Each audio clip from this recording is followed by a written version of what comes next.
Hello नमस्कार मित्रों और विद्यार्थियों। आज हम लोग सीखेंगे प्रेजेंट इंडेफिनिट इंटरोगेटिव। जैसा कि प्रेजेंट इंडेफिनिट अफर्मेटिव और नेगेटिव दोनों को प्रीवियस वीडियो में अपलोड कर दिया है, हमने अलग अलग सेपरेट वीडियो बनाई हैं। और आज जो है हम लोग सीखेंगे present indefinite interrogative. Interrogative means प्रश्नवाचक। तो प्रश्नवाचक सेंटेंस तीन तरह के होते हैं, टाइप 1, टाइप 2 और टाइप 3। टाइप 1 वो सेंटेंसेस होते हैं जिसमें क्या शब्द पहले आता है। जिसे किसी से भी पूछा जा सकता है, क्या आप शहर में रहते हैं, क्या आप सुबह उठते हैं, क्या आप रोज़ दौड़ते हैं। तो जिसमें क्या शब्द पहले आए उसका आंसर सिर्फ हम यस या नो में दे सकते हैं। जैसे किसी से पूछा जाए कि आप रोज़ दौड़ते हैं, तो आंसर में आएगा यस या नो।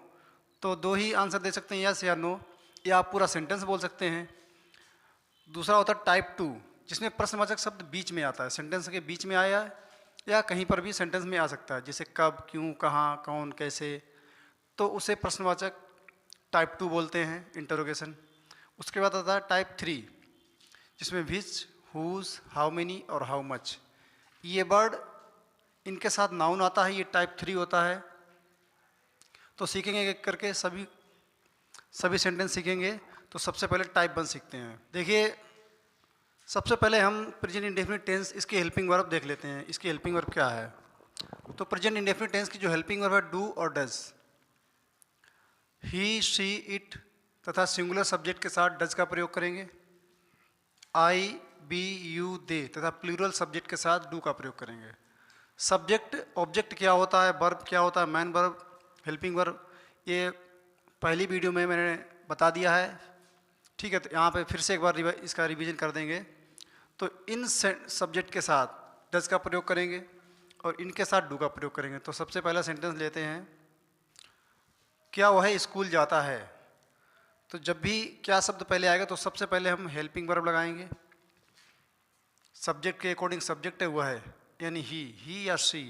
लड़की है तो सी, लड़का है तो ही। तो इसके साथ डज का प्रयोग करेंगे, does he go to school. देखिए, सबसे पहले हेल्पिंग वर्ब, उसके बाद सब्जेक्ट, मैन वर्ब, फिर अदर वर्ड या ऑब्जेक्ट आएगा। तो इसका स्ट्रक्चर बनाएंगे। तो ये इंटरोगेटिव टाइप 1 का स्ट्रक्चर है। इसी के अकॉर्डिंग सेंटेंस को ट्रांसलेट करेंगे।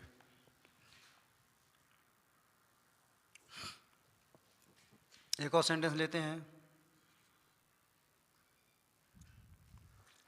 देखिए, अगला सेंटेंस है, क्या तुम शहर में रहते हो।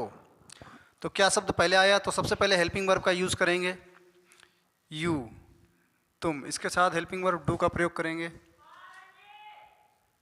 Do, you, subject. उसके बाद मैन वर्ब रहना, लिव, शहर में, तो इन द सिटी।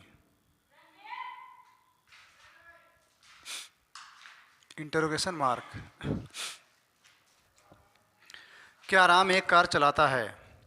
क्या आया है, राम, यानी सिंगुलर सब्जेक्ट है, डज का प्रयोग करेंगे, सब्जेक्ट। उसके बाद मैन वर्ब, चलाना, ड्राइव। ऑब्जेक्ट क्या है, एक कार, ड्राइव ए कार, इंटरोगेशन मार्क। तो ये इंटरोगेटिव टाइप 1 है, जिसमें क्या शब्द पहले आएगा, सबसे पहले हेल्पिंग वर्ब का यूज़ करना है, उसके बाद subject, main verb, object.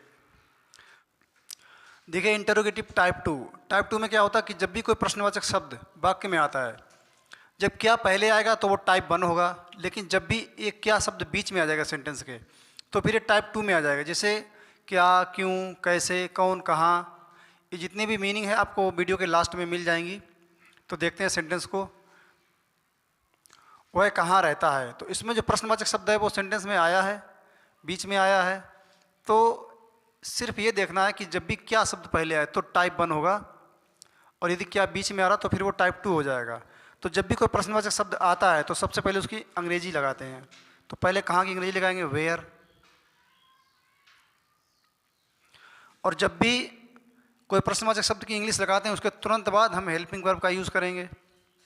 Subject के अकॉर्डिंग सब्जेक्ट हमारा एक वचन है तो डज का प्रयोग करेंगे, फिर सब्जेक्ट लगाएंगे, फिर मुख्य क्रिया, इंटरोगेशन मार्क।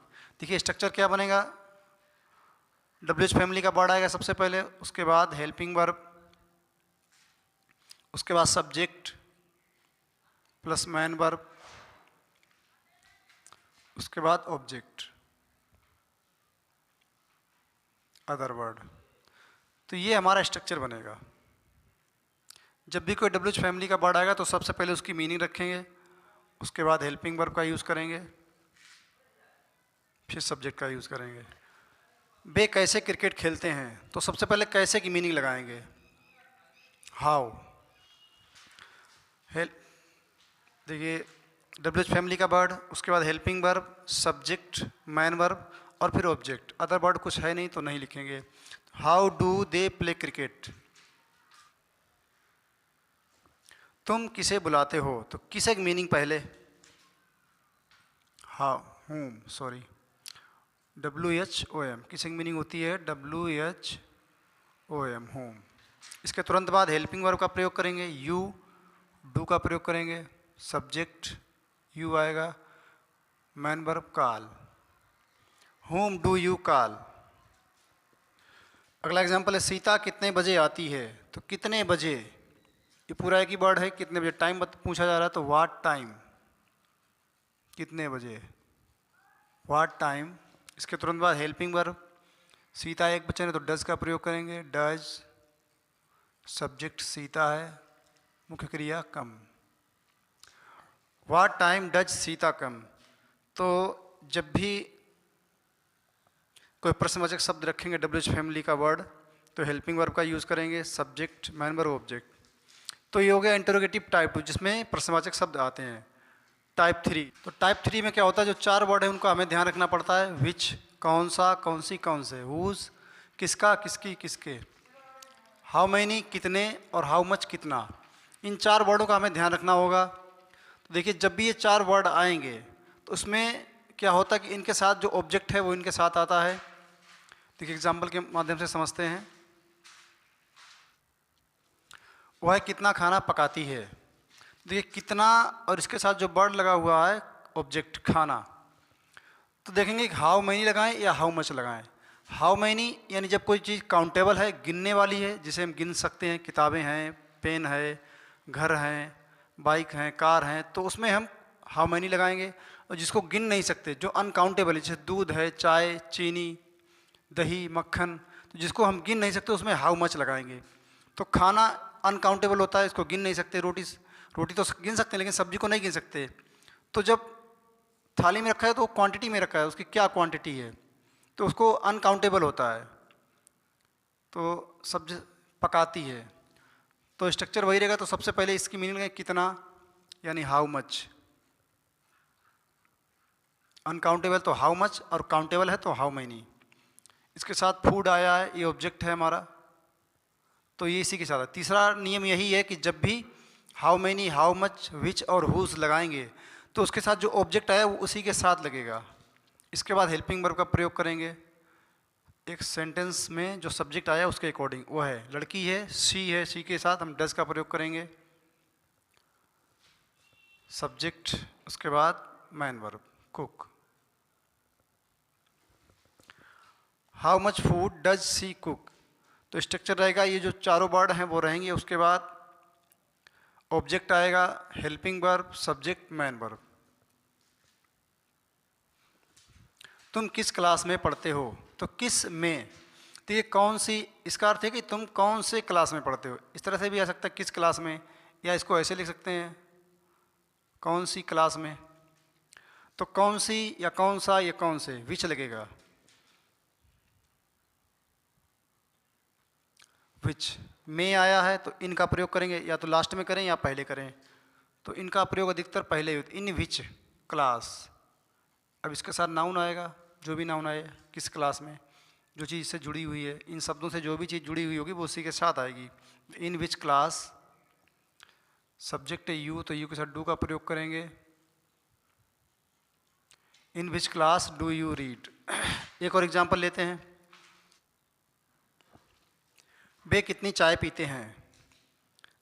देखिए कितनी, यानी चाय क्या है, काउंटेबल तो नहीं है, अनकाउंटेबल इसको गिन नहीं सकते, तो अनकाउंटेबल है तो हाउ मच का प्रयोग करेंगे, हाउ मच। और कितने के साथ चाय जुड़ी है तो how much tea. Helping verb do का प्रयोग होगा, how much tea do they take. Take भी लगा सकते हैं या ड्रिंक लगा सकते हैं, हैव लगा सकते हैं। तो इंटरोगेटिव टाइप 3, इन 4 वर्डों को ध्यान रखना होगा, which, whose, how many, how much. जब भी ये आएंगे इनके साथ जो भी नाउन जुड़कर आएगा यानी जो ऑब्जेक्ट आएगा वो उसी के साथ लगेगा, उसके बाद हम हेल्पिंग वर्ब का यूज़ करेंगे, फिर सब्जेक्ट, फिर मैन वर्ब। और एक चीज़ देखिए, जो क्रम होता है सब्जेक्ट, हेल्पिंग वर्ब और मैन वर्ब, ऑब्जेक्ट, उसमें हेल्पिंग वर्ब जो है वो अपनी जगह बदलती रहती है। इंटरोगेटिव में हेल्पिंग वर्ब पहले आएगी और निगेटिव और अफर्मेटिव में हेल्पिंग वर्ब सब्जेक्ट के बाद आती है। लेकिन जो क्रम नहीं बदलेगा वो सब्जेक्ट का, subject plus man verb plus object, ये क्रम कभी नहीं बदलेगा, क्योंकि चाहे अफर्मेटिव हो, चाहे निगेटिव हो, चाहे इंटरोगेटिव हो, ये क्रम हमेशा रहता है, ऐसे ही चलता है। केवल जो हेल्पिंग वर्ब है वो कभी सब्जेक्ट के बाद आएगी और इंटरोगेटिव तो सब्जेक्ट से पहले आएगी। ये बहुत महत्वपूर्ण चीज़ है, ये आ जाएगी।